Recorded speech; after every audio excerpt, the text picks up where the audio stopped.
Well, hello everyone. We're here today to celebrate the launch of a special issue of Culture, Health and Sexuality, Viral Times, HIV and COVID-19. We have some of the authors that have taken part in a special issue, and we are so grateful for them being here today presenting their research. My name is Jaime Garcia. I'm one of the co-editors of the special issue, and my colleague Maurice also has co-edited the special issue. So what we wanted to do today is kind of introduce some of the pieces of research that has happened for this special issue and give some of the authors a chance to present their research and have some lively discussion, or as lively as it goes, between academics. Maurice? Yeah, so my name's Maurice Langton, co-edited with Jamie and Peter Aggleton, the special issue. My background is in sort of health services and sociology of health research. Most of my research has either been around palliative care or around gay men's health. I have done some other stuff with kind of lesbian, bisexual, trans health, but mostly around gay men's health, and some relating to HIV and chemsex as well. And so what we would like now is to give each of the authors an opportunity to briefly describe their paper or talk about how they would update it or anything that they want to share about their work. All the work will be open access for the first few months, so we encourage anybody watching this to go and actually read the papers, which are really, really good. Should we start with Chris? Well, thank you, Jamie and Maurice, for organising this event and pulling together a fantastic special issue of culture, health and sexuality. It's been great to read different people's contributions to this issue. I've got a co-author for this piece who unfortunately can't be on this call, but Gareth Longstaff is my co-author. And Gareth is based in cultural studies at Newcastle University. I'm based in law at Northumbria University. And those different environments in which we find ourselves based speaks to the approach that we've taken to this paper. This paper is very much a blending of a cultural understanding of impersonal sex during the COVID-19 crisis so far, and also locating that within a regulatory landscape that has been shifting over this period as well, both in relation to commercial public sex venue spaces, and also more pervasively through society in a way that impacts people's interactions with other individuals who they can have in their homes, where they can meet, how many people they can meet with, and so on. Arguably, one of the greatest interventions from a gay male perspective in gay male sexuality since the 1960s. It's a transformative intervention that would mean that people might face criminality for engaging in sex in a way that really is something we've not thought about for many, many decades. For our paper, we were particularly interested in a number of commercial environments and how they've sought to document through online media their navigation of this landscape. So we can, for instance, look to one sauna in Scotland, which has provided YouTube advice regularly updated of a video walkthrough of their particular venue and the COVID-19 measures in place there. We've located that in the history of glory holes, something that public health authorities, both in Canada and in the US, have pointed to as a way of mitigating some risk during the COVID-19 crisis. And so saunas, which have often had that space, are not alone. Other venues in commercial environments that have used glory holes are a number of sex on premises venues, particularly in continental Europe. And so we point to venues, particularly in Amsterdam, where they have documented their use during COVID-19 and providing that as an important opportunity for men to experience and engage in forms of intimacy. And so our paper, hopefully, is an important contribution to explore the value of those spaces that perhaps we can view in a slightly different way during this crisis, and give voice to behaviours and desires that have also arguably been silenced for much of the pandemic so far. Thank you for that. Should we go to Amy? Hi, I want to thank you very much for inviting me to this conversation. It's been fantastic working on this research. And the point of the research overall was to look at the way sexual minority men dealt with COVID, not only in terms of their sexual behaviors and their sexual risk behaviors specifically, but also the ways in which they understood COVID in light of their collective memory of the HIV pandemic. Charles Rosenberg in the 1980s wrote a very famous paper that framed epidemics as dramaturgical events. And these dramaturgical events had three progressive stages.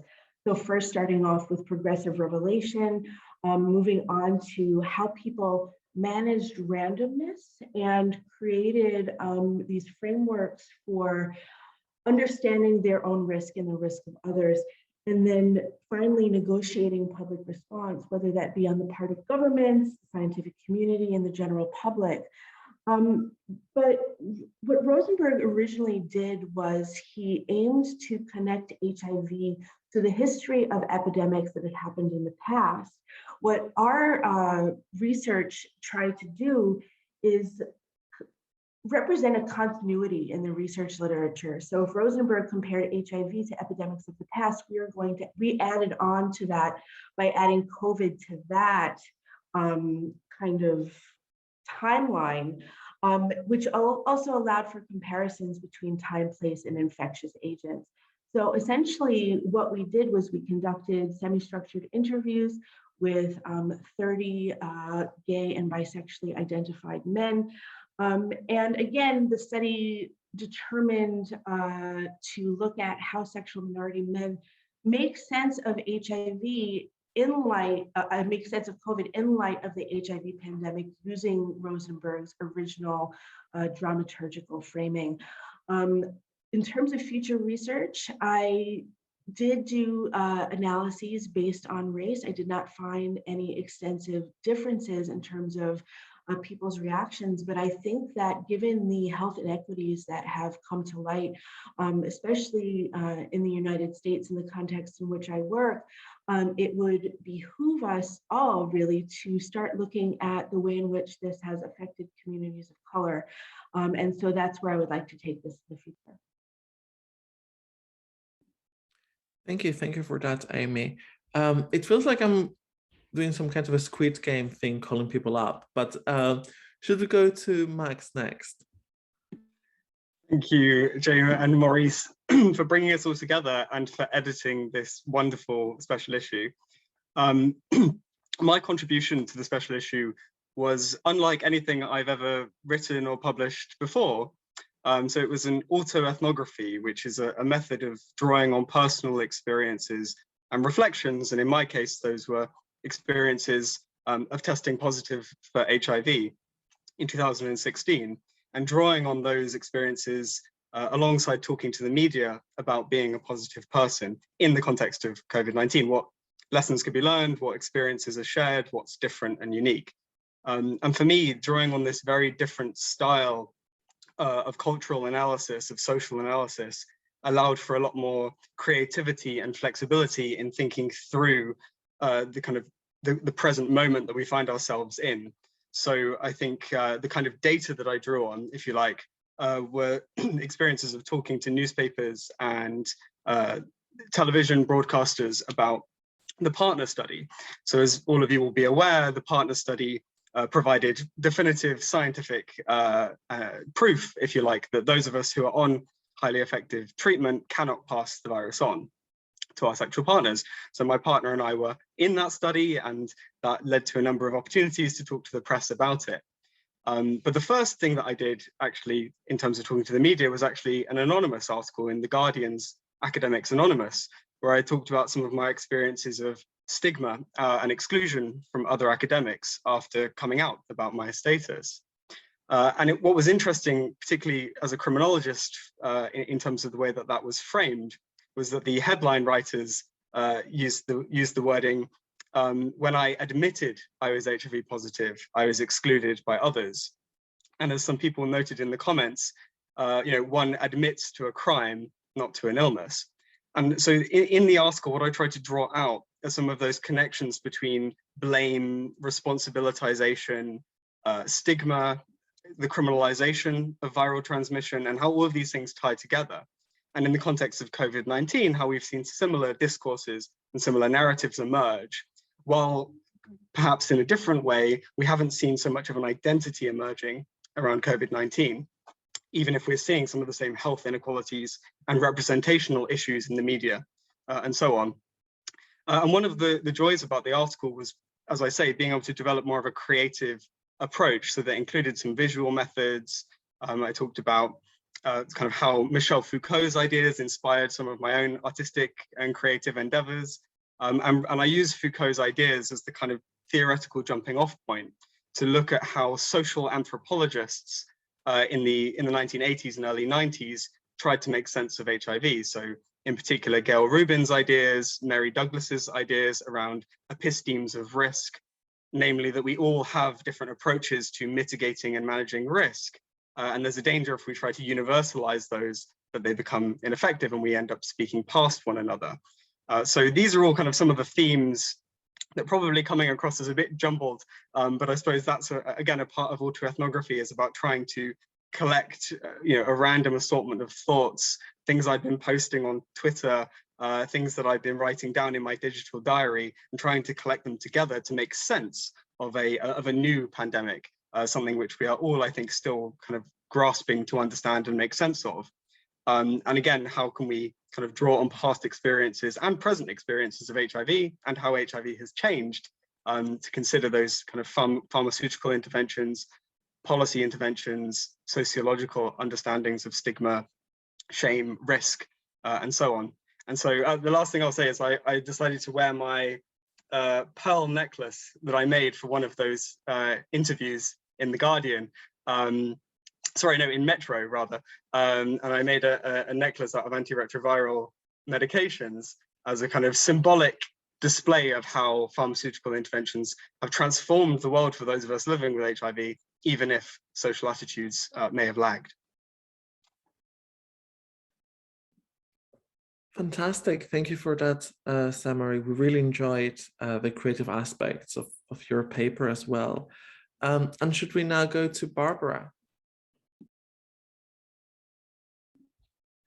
Yes, thank you so much. It's a pleasure to discuss my research in this very interesting context. My paper entitled The Grip of Pandemic Mononormativity investigated transformations of sexual practices against the background of the moralization of specific forms of intimate relationships during the pandemic, particularly casual sexual relationships. So my findings show that distancing requirements have reinforced traditional norms of cohabitation, commitment, and monogamy in Austria and Germany, and the development was mirrored somehow in two empirical studies that I conducted in April and November 2020. So while people in a committed couple relationship often intensified contact with their partner, respondents with casual sexual partners restricted their contact. Lockdowns also increased the isolation of sexual minorities from their community of affinity or communities of affinity and care. But also collective sexualities, for example, such as group sex, were a source of concealment and also caused worries about increased risks of COVID-19 among respondents who were navigating multiple partners during the lockdown, which was also a transformation that several respondents described as forced monogamy and a new norm also to follow abstinence, basically. A follow-up study that I conducted found additional evidence of the increased isolation of sexual minorities, as well as stigmatization due to their relationship status in the course of the pandemic. So 1 year after I've written the initial analysis, I'm still wondering how the monogamization of sexual relationships might transform queer and non-monogamous sexualities, particularly due to the loss of community contact throughout the pandemic. Thank you. As I said at the beginning, all of your articles were fascinating, and we think they really speak very clearly to each other. Maybe Maurice can kind of suggest now how we think the articles speak to each other across three broad themes. So as in how they speak to each other across themes is what you said, Jamie. Yeah. So I think so one of the things we really liked that was not by design was that the articles definitely did kind of connect with each other. So there was this idea of quarantine and how that was to some extent valorized and maybe held up in a way that was, I think, unintentional in some cases, but still told us something about how HIV and COVID relate to each other. So I know Ben and Chase, who aren't here today, their paper particularly focused in on the 5016 Street strategy.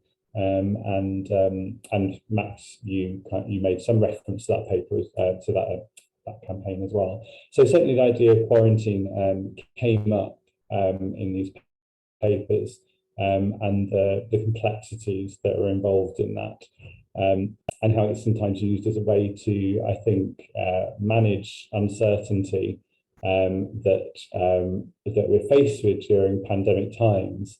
But actually, it can have deleterious effects, I think, on how people can then feel they can live out their life.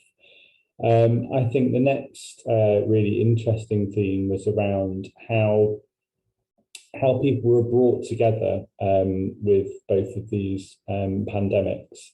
So there was the idea of collective care.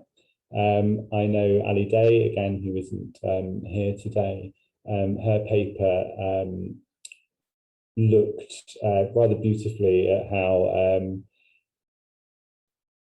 both HIV and COVID make us question being open to the risk that the other presents, I think, is the way that she kind of phrases it. And what it means to care in the face of being put profoundly at risk. And she draws on a theorist whose name I now forget, but anti-prophylaxis citizenship is kind of where her paper sits around, a lot relating to that. And Adrian Guter also draws on kind of similar themes, but pointing a lot at the state indifference, drawing from that in relation to the AIDS crisis and looking at how that informs responses to the COVID pandemic. And then the final one is really picking up on what both Barbara and Chris and Gareth have been talking about, of how we have this idea, I call it sort of state-sanctioned heterosexuality, different papers put it different ways, but how that couple was that kind of the monogamous, often presumed heterosexual couple were generally left untouched. So if your sexuality fitted into that framework and that box, you could generally carry on practicing as you already had. And to some extent, that brings us full circle to how arms of the state or charities also sort of valorize that idea of monogamy, and that being a way to control both pandemics. So the papers did really wonderfully tie together and spoke to each other, often coming from extremely different viewpoints, and not viewpoints, but methodological approaches. So to see themes coming out from kind of large-scale surveys versus cultural analyses versus autoethnography was really interesting for us, and I think sort of reassures us that there's still quite a long way to go in ploughing this field and examining how how academics and authors are seeing the similarities and differences and synergies between HIV and COVID. Indeed, yes. And we also think, or we also wanted to give you the opportunity to kind of put your papers perhaps in dialogue or ask about each other's papers, but also perhaps talk about how you think that your papers or your methods or your populations, your groups, how the new context of COVID, since we kind of started this work almost 1.5 years ago, has changed. What are the new questions? What are the new avenues that you want to go into potentially?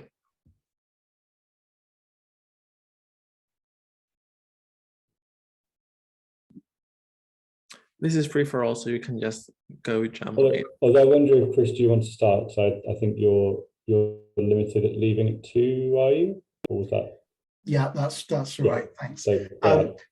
So I guess I'm thinking through the answer to the question. That's for anyone watching this, they should know that we didn't have advanced sight of these. No, it's our criticism. So I guess where we're both Gareth and I have been thinking about some of these questions is that we're starting to shift to a pervasive narrative that we're back to normal. And so there's a general framing of this return to normality and what normality means that kind of connects with some of the themes that I think particularly Barbara and myself and Gareth had touched on in this issue. And so what does that mean in the context of the kind of sexual behaviours and spaces that we've been writing about in this special issue? So if we see an introduction of greater restrictions in the UK, for instance, if we continue to have some travel restrictions that might have, at the very least, economic impacts on who's able to move between different jurisdictions, different spaces, what does that mean for the kind of sex that people are having? What does that mean for the agency that people have within these environments? And again, I think there is an historic parallel with HIV and the AIDS crisis in particular, around how the state gets involved and starts to define the boundaries of those relationships and behaviours. So we're still very much, and I think we will be for quite some time, in an evolving landscape around this. For lawyers, that's not something new, that things constantly change, and that blows up how you define things and how you have boundaries, but perhaps not as frequently as we're having with COVID, right? And that you're going from one week to another without certainty about the spaces that you can access, the conditions of accessing those spaces, what that then means for how you can express a profound element of your identity. If you suddenly ban saunas in a particular part of the country, what does that mean? What does it mean if you have, as we've seen so far, different interpretations of licensing rules across the UK? So you can go into one part of England and engage in activity that is lawful. You can then go into a different part of the UK, 10 minutes down the road, and suddenly you can't engage in that activity in the same way because your access to those spaces is being prevented by the state. So this is, I think, as we get to this narrative of the normal, there's a real disconnect between that government narrative and this complex reality that is still playing out for many people in terms of how their sexual behaviour is regulated. I think that is a big question that is not only for us, but is something that is going to shape sexuality discussions for the next period. If anyone had doubt that we didn't have answers to the questions in advance, that long-winded answer probably reinforces my point. Being honest, we didn't know the questions we would ask until yesterday evening. So if anybody else wants to kind of jump on that discussion. Happy to. So in addition to looking at the connections between HIV and COVID among communities of color, particularly heterosexual communities of color, the introduction of vaccines was, of course, a game changer. Certainly, part of Rosenberg's conception of managing randomness and managing negotiating risk was the creation of these explanatory frameworks that draw on these cultural narratives of morality and blame. And what morality and blame have to do with contagion. So I think in terms of how that is progressing, particularly in response to people who refuse the vaccine, I think are very interesting because at least in the United States, it's become very politicized. In addition, there was, as part of discussions of public response, some of my participants talked about the difference between ACT UP in the 1980s and the grassroots response to HIV. And the grassroots response to COVID now is largely among people who in the United States, again, are refusing the vaccine, are against any form of government intervention. We are a very individualistic society here, a society that is in very many aspects suspicious of government intervention. And I think the comparisons between grassroots efforts and what's at stake, what's really at stake with these grassroots efforts. I know that, for example, one of the people in my study, compared ACT UP and the real life-threatening consequences of that lack of grassroots intervention, given the neglect of the HIV pandemic by the Reagan administration. And then, and I quote, there's somebody else who, who's talking about it, and he said, but on the other hand, you have, but Karen needs a haircut. And that haircut is what people are going to the streets for, and not so much the idea of survival. And so I think that that analysis of that public response would be very interesting to pursue. Yeah, indeed. It's, fascinating. Anybody else, Barbara or Max? Yeah, I'd love to pick up on what both Chris and Amy have just said, because I think it's a really interesting kind of synthesis between our different papers. And I can see coming through it a kind of, what I would refer to as a queer theoretical lens, but you might say a critical theoretical lens, an interrogative stance towards that notion of normality. And I think for me, it's very, very clearly tied with the broader politics of economic production, what forms of consumption, what forms of leisure, what forms of goods and services do we tolerate and which don't we? And I think something that I've picked up on from talking to other people living with HIV is that there's this real sense of frustration at how slow the response was in the 1980s to the AIDS crisis. And by comparison, it took us many decades to get to where we are now with highly effective treatments, whereas the vaccines have been rolled out within a year. Nonetheless, there are still huge inequalities because some countries are hoarding those vaccines. And that, again, is a geopolitical and economic problem. So I think some of these things we're talking about really connect to some very, very big issues within sociology, psychology, politics, you name it. And it's really kind of interesting to see that coming out in these kind of little anecdotes and examples that we've all drawn on and from our data. But yeah, so much more to say. I wish we had more time for a longer discussion. Well, I just want to add that I find it interesting that so many people think that vaccination and testing is changing the game and might also influence the pandemic sexual morality. That is also that it might loosen the grip of the pandemic couple regime. However, in my qualitative data, I found evidence of long-term biographical shifts in interviewees' intimate values. So, for example, there were respondents who they said that they now refrain from casual sex and are looking for a committed romantic relationship that they haven't done before. So I'm not sure if we are already back to normal, only due to vaccination and testing policies, and what that new normality will look like.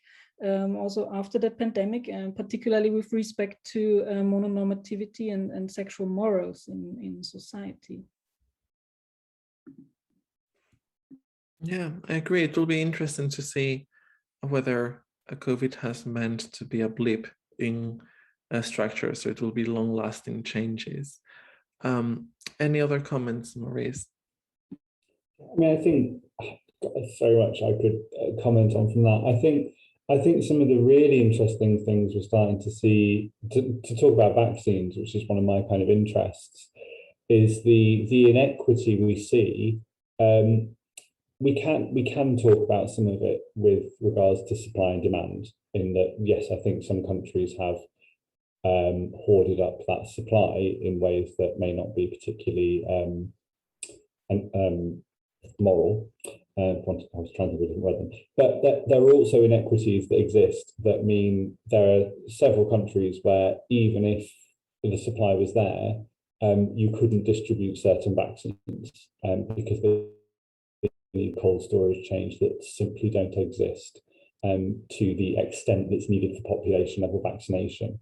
So I think we are starting to see some of those inequities, which actually we knew about during the HIV pandemic. The early 2000s, again, there were medications that needed to be refrigerated, and that was a big barrier to treatment of HIV. And we've come back to refrigeration chains to stop pandemics again. I think another big player is populations and how they relate to the state. So I think today, or very soon, or yesterday, in some parts of Russia, they're going back into at least a week-long lockdown. That is not because Russia doesn't have either the money or the technology to vaccinate its population. It's largely because most of the readings I've read is because the population don't trust the state with what they've said about the vaccine. And then, of course, there's also, as Amy was just saying, these kind of the more individualistic, which I'm not necessarily, it'd be interesting maybe if you come back on that, whether that's to do with trust of the state, whether people trust the vaccine, or whether it's just people saying, no, this is a choice I want to make. Certainly in Russia's case, they've got about 30% of their population vaccinated. I know America is definitely higher than that. So I think it's bringing up, and these questions, I don't give people a pot history of HIV, but issues of how the state represents a pandemic, how much people trust that representation, they really come back to bite us and populations on the arse, for want of better words, when we all need to act collectively. And then if we don't trust each other, or the people telling us to trust each other, it creates a lot of problems. I could say a lot more, but I'll maybe pause just because I see Amy nodding a lot, so maybe let her come back in on that one.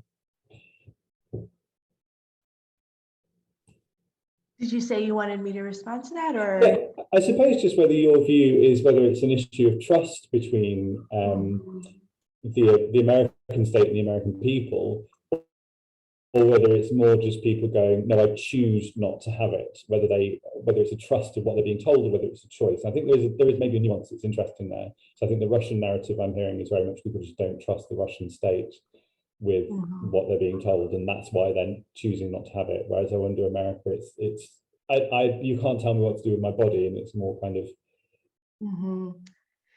Yeah, I think it's a little of column A and a little of column B. I think that there is, at least on the right in this country, there is a very wide, very large distrust of government intervention. However, as many things in the United States, people justify that mistrust in the name of autonomy and agency. So I don't know that the two things are mutually exclusive. I think the language of freedom masks the language of suspicion. And I think that the two are really irrevocably intertwined. That being said, there are also other people who say that it is my choice and they don't trust the government, not for political issues, but perhaps if they believe in natural treatments, for example, if they emphasize the workings of the immune system. A lot of that is mistrust in the scientific endeavor, a lot of which I think unfortunately stems from the work all the way back to Andrew Wakefield and his work with autism and other childhood vaccines. So I think that, you know, even that is also justified in the name of free choice. So I think that the rhetoric of free choice is there to mask a whole lot of politically questionable motivations for acting in the way that people do. So I do think it's both. Yeah, I mean, I think the other thing that this pandemic has revealed is the lack of education people have about basic biology. And coming from a health sciences perspective and as a trained nurse, some of that stuff to me is, you know, I come from a family of, well, there's a couple of healthcare professionals. So I've sort of known this sort of stuff since I was, I don't know, 8 or 9, 10. I think I would have understood it. But I think what's been revealed is the huge lack of scientific literacy, which I think we knew was there. I don't think anyone was particularly worried about. I mean, there's certainly been conversations about that in the UK with like scientific literacy in our parliaments and things like that. But again, it wasn't really doing anyone any harm, so we didn't really do anything about it. But I think we've suddenly come to this point where we can't persuade some people because they're starting from such a different place. And are drawing from such different resources. So for me, it's brought up some of those things into question as well. And I think you're right, sometimes it is kind of covered by this idea of kind of individual choice, even countries like the UK, which are maybe slightly not quite as individualistic as the US. But I think you're right, that ideology covers a lot of things going on underneath there. Can I jump in there with one comment, which is I completely agree with everything you've said, Maurice, but I do also think there's an element of sometimes we as experts, for lack of a better word, or as academics, take this kind of othering view of people for their as I described it, their different epistemes of risk and the way they understand risk. But something that I was reflecting on when we were talking about the potential of continuing to collaborate maybe with a book project in the future was when some of the things that I wrote definitely need updating. And in particular, I was really interested in some of the things that I was doing, some of the behavioral changes that I was making that we now know were absolutely ridiculous. Washing down groceries, avoiding people in the street. I described them in my paper as being zombies. I was like, if I'm more than 2 meters away from them, they can't bite me. We now know, of course, that outdoor transmission is virtually impossible. So we all adopted these kind of superstitious behaviors and things that we did. So it's kind of an interesting one to think about how our knowledge got quite rapidly updated.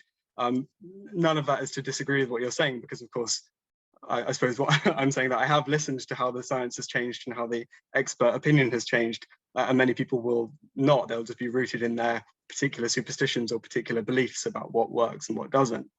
So yeah, breaking through that kind of information barrier and getting through to all different types of people will be a tricky one.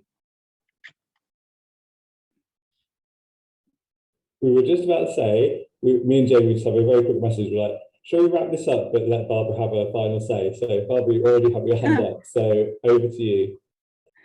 Thank you.